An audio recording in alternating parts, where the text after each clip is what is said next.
Xin chào các bạn. Hôm nay mình sẽ trình bày cái món ăn vặt, đó là cái món bánh phồng tôm. Mua thì rất rẻ, xốp lại phồng to, nhưng nó chỉ chứa có 13% là tôm cua, lại có bột ngọt và nhiều cái phụ gia khác. Trong khi mình làm thì mình làm nửa tôm nửa bột thôi, vả lại làm để biết và biết rằng nó rất là dễ, ai cũng làm được. Bây giờ mình xin mời các bạn vô công thức nha. Thì nó sẽ có là 200g tôm đã lột vỏ rồi, đã lấy đường chỉ rồi. Thì tôm của mình là tôm đông lạnh, thành ra mình bỏ vô một muỗng canh giấm với một tí muối, xong mình xả rửa nó để mình lột cái vỏ này ra thôi. Còn tôm mình mua thì họ đã là lấy cái đường chỉ trên lưng rồi. Sau khi mà mình lột xong thì mình xả nước lại cho sạch, rồi mình bỏ vô đó 3 cái cục đá. Cái bạn không bỏ cũng được, không cần thiết, tại vì mình sợ đó mình xay nóng cái tôm nó ương á, thành ra mình bỏ đá. Còn bạn không muốn bỏ cũng được. Bạn có thể xài máy lớn Food Processor, nhưng mà tại vì cái này quá nhỏ đi, mình chỉ xài cái máy đánh tay thôi. Thì mình sẽ xài hành, tỏi, ớt, rồi hành tây thì mình thay vì đổ nước thì bạn bỏ hành tây vô cỡ là 1/4 một củ hành tây, 3 tiếp tỏi, một củ hành tím thôi. Ớt bạn muốn bỏ vô, còn không cũng được. Thì mình bỏ 2 trái ớt, miễn sao mình xay ra mà mình thấy nó quyện lại một cục nhuyễn là được. Nếu mà bạn không có máy xay, bạn có thể giã cũng được.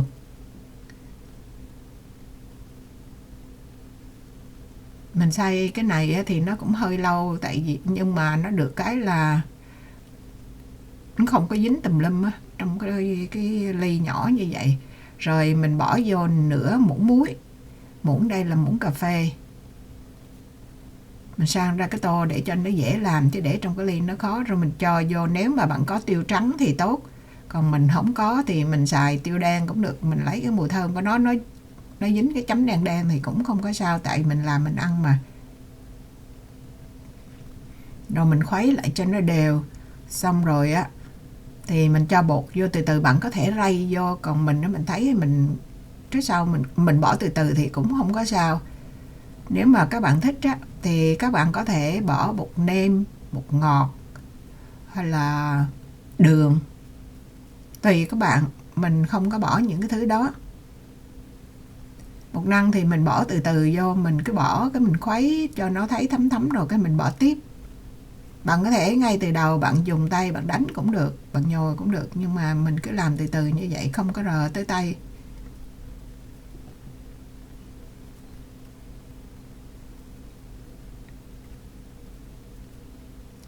Ví dụ như là mình xài cái máy xay thịt Food Processor thì các bạn có thể bỏ tôm, hành, tỏi, ớt, tiêu. Nếu mà có thể bạn thích thì bạn bỏ gừng vô cũng được. Gừng gọt vỏ đi rồi mình xay chung, rồi cái mình bỏ bột vô, mình xay chung với với tôm luôn, khỏi đánh như thế này, nó nhanh lắm. Nhưng mà mình lười biếng, tại vì cái máy xay đó nó nặng, phần nữa là nó to mình chừng này có chút xíu nó dính tùm lum. Rồi mình nhồi tới nhồi lui rồi xong rồi thì mình đem ra mặt bàn, mình thoa chút bột nếu mà bạn sợi dính còn mình cái tấm silicone này thì mình không có cần bỏ bột cũng được. Với lại tùy theo cái tình trạng mà cái miếng bột của bạn nó vừa rồi thì mình không cần bỏ bột, mà nếu mà hơi nhão nhão thì mình cũng cần bột. Mình sẽ làm ra một khúc dài rồi mình chia đôi ra. Một khúc đó dài cỡ chừng 10, 12, 13 cm tùy bạn. Còn chiều ngang của nó thì cỡ 5, 6 cm gì cũng được. Cái đường kính của nó, nhưng mình cố gắng để làm cái cắt ra cho nó tròn mình tính đủ cách, nhưng mà mình cũng khi mình lục ra thì nó bị cái phần mà tiếp xúc để ở phía dưới nó bị xẹp giống như là nửa vầng trăng chứ không có được hình tròn. Rồi xong xuôi thì các bạn nếu mà luộc nồi thường thì thời gian cỡ gấp 3 lần, còn bây giờ mình xài cái nồi Instant Pot này, mình bỏ vô một cốc nước rồi mình bỏ cái 3 chân nó vô để kê lên. Cái nồi này thì chỉ có 3 khoặt rồi, chưa tới 3 lít nước á. Mình để lên cái dĩa này là đồ bán sẵn luôn với Instant Pot. Còn bạn không có thì lấy dĩa thường cũng được, hay là những cái sửng có lỗ rồi cũng được. Xong rồi mình sẽ steam nó. Steam mình chọn cái này mình chọn more hả? Chọn more rồi 18 phút. Có thể là 15 phút mình nghĩ cũng chín, nhưng mà mình muốn cho chắc ăn vậy thôi, chứ 2 cục này mình nghĩ 15 phút là nó chín rồi. Mình để tự nhiên cái veo nó tụt xuống thì mình mới lấy ra. Bạn thấy không, mới dính, cho nên mình phải lót miếng giấy ở dưới để hai cái đứng gần nhau, nó nằm gần nhau, nó không có dính vô á. Lúc đầu á thì mình bọc bằng plastic, khi mình để cho nó nguội, mình để tủ lạnh, mình để nguội, mình sợ để không nó lỡ cái gì dính vô. Nhưng mà một sai lầm mình ghi chú chỗ này để cho các bạn đừng làm giống như mình. Tức là bạn chỉ cần để miếng giấy sơ sơ đó cũng được. Còn mình bọc thêm miếng plastic á là chung quanh nó không có khô, mình làm nó dính dính, cho nên khi cắt á mình phải cầm cái miếng plastic nó mình bọc theo, mình phải cắt được. Nó dính dính cái tay, cái cảm giác dơ giấy khó chịu lắm. Thành ra nếu mà các bạn làm thì cứ để không đó, mình chỉ lót cái miếng giấy Boschman đó rồi để cho nó khỏi, khi mình luộc ở gần á nó khỏi dính. Xong rồi á thì mình để trong tủ lạnh, mình để không đó, để rời ra mình để không trong tủ lạnh rồi cho nó tự nó khô cái đường ở phía ngoài thôi, không cần bọc plastic. Bọc plastic là nó không khô, nó chỉ cứng lại thôi chứ nó không khô. Mình cắt thì nó dễ bị lãi lắm, cho nên các bạn nó cẩn thận á. Mình cắt mình đẩy luôn một miếng, mình cắt sao cho nên muốn đẩy nguyên thì nó hơi dày. Còn mình cắt mỏng á, cái tay mình không khéo, mình hay lượt ra, thành ra còn cái nửa miếng à. Bây giờ giống như miếng cao su thôi, nó đông, cái bột nó đông lại á. Trước khi làm cái này rồi á thì mình có làm thử một cái với tôm với thịt chứ, chung tôm với thịt luôn lát á, khi mình chiên không các bạn, mình đưa cho các bạn so sánh. Bạn có thể làm khô nó bằng nhiều cách, dùng cái dehydrator tức là cái sấy khô, hay là cái bếp, hay là mình á, thì mình để gần cái chỗ mà hơi nóng ra trong lò, trong cái lò sưởi nó hơi nóng nó ra thì mình để gần đó, đêm đến sáng là nó khô đó. Còn nếu các bạn không có xài lò sưởi, không có ấy rồi này kia thì các bạn phơi và bỏ vô oven. Đây là cái mà thịt với lại tôm mình xay chung á. Cái đó mình có tôm, tại vì làm nhân á nó có màu sẵn, còn mà ngó khi mình làm á tự cái màu nó đổi màu ra. Có thể là tôm nó ướp cái thứ gì trong đó, mình mua tôm đông lạnh. Bây giờ mình đổ dầu vô, dầu này là không cần nhiều, tại mình xài cái nồi nhỏ này rồi, mình để cho nó vừa lúc được cái miếng bánh thôi. Mà nhiệt độ thì mình thấy cao quá là bạn bỏ vô là nó bùng lên liền, nó đen bánh liền. Thành ra mình thấy nhiệt độ tốt á, là cỡ là 350, 340 á. Mình không có đo nhưng mà nhắm chừng đó thôi.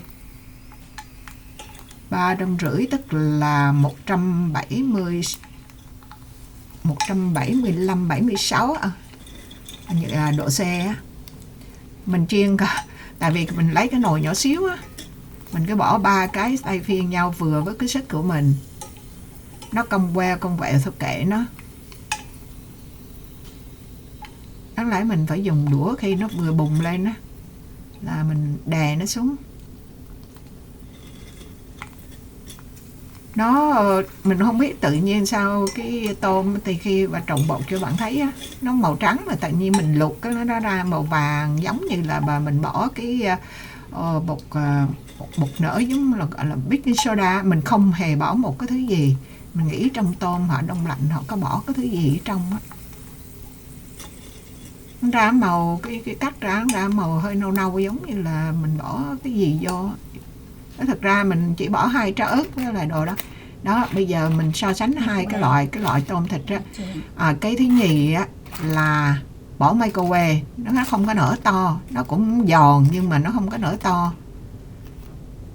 Hai thứ trong này thì có 2 thứ tôm không, với lại bên tay trái á, là tôm thịt, nó nở không có to đó, cái miếng đó bạn thấy mỏng mỏng nhỏ nhỏ mà ăn rất giòn, không có bị dai chỗ nào hết, tại vì mình nấu rất là chín, phơi rất là khô rồi thì mình chiên nó tất nhiên là nó giòn thôi, giống như bánh tráng vậy thôi. Nó xốp từ trong. Mà cái họ bán á, thì mình thấy nó đâu có dày dữ vậy, có lẽ là cắt mỏng, hay là mình cũng cắt hết sức mỏng của mình là tới đó thôi, chứ không có thể nào mỏng hơn. Dao đó cũng dao bén mà vô tay mình thành vô đùi luôn. Cái này nó mỏng hơn cái loại mà, nhưng mà nó không có nở to bằng. Vậy mình chia sẻ cái đơn giản không? Bạn thấy rất là dễ, ai cũng có thể làm được. Nếu mà mình thấy cái bánh phồng tôm, mình nghĩ nếu mình không hiểu cái cách làm của nó, lúc đầu mình định là tráng như bánh tráng rồi mình cắt ra, nhưng mình thấy vậy nó khó hơn cái làm theo cái kiểu nhồi bột rồi cắt mỏng để khô, cắt mỏng ra rồi phơi khô, như vậy nó rất dễ. Mình trình bày với các bạn, nếu mà bạn nào thích á, làm thử cho biết thôi, chứ còn có nhiều người nó trời ơi, đồ mua cái 2-3 đồng mà bỏ công làm gì cho nó mệt. Nhưng mà thực ra bạn thấy đó, tôm bỏ vô cái rạc và xay xong trộn bột rồi nhồi lại cái hấp cái nồi Instant Pot đó là có 15 phút là ra đồ, là mình có thể có bánh phồng tôm mình ăn thôi. Mình xin tạm biệt ở đây, hẹn gặp lại các bạn trong những video kế tiếp, và chúc các bạn thành công nếu các bạn làm. Cảm ơn các bạn đã theo dõi.